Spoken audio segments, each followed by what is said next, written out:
अस्सलाम वालेकुम प्यारे बच्चों। इस सिलसिले में हम रोज़ाना एक हदीस सुनेंगे और इसे समझने की कोशिश करेंगे। आइए आज एक हदीस सुनते हैं। रसूलुल्लाह सल्लल्लाहु अलैहि वसल्लम ने फरमाया, दिलों को भी जंग लग जाता है जैसे लोहे को जंग लग जाता है।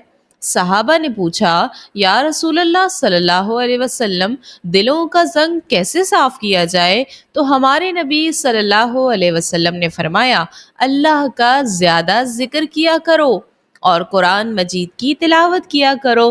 बच्चों, क्या आपने कभी देखा है कि जब लोहे की कोई चीज जैसे ताला, साइकिल या चम्मच काफी दिनों तक धूप या बारिश या नमी में पड़ा रहता है तो इस पर जंग लग जाता है, फिर वो भूरा सा हो जाता है, खराब भी होने लगता है ना? इसी तरह हमारे दिलों को भी जंग लग जाता है। बच्चों, क्या आप जानते हैं कि दिलों को जंग कैसे लगता है? आइए मैं आपको बताती हूँ। जब हम बहुत देर तक कुरान नहीं पढ़ें, नेकी नहीं करें, सिर्फ खेलते ही रहें, सिर्फ दुनिया की चीज़ों में लगे रहें, तो हमारे दिल भूलने लगते हैं कि हम अल्लाह के बंदे हैं।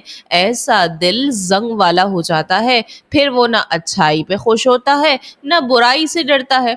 लेकिन अगर हम रोज थोड़ी देर कुरान पढ़ें, सोचें कि हमें एक दिन मरना है और अल्लाह से दोस्ती रखें, तो हमारा दिल चमकता रहता है जैसे साफ शीशा या नया ताला।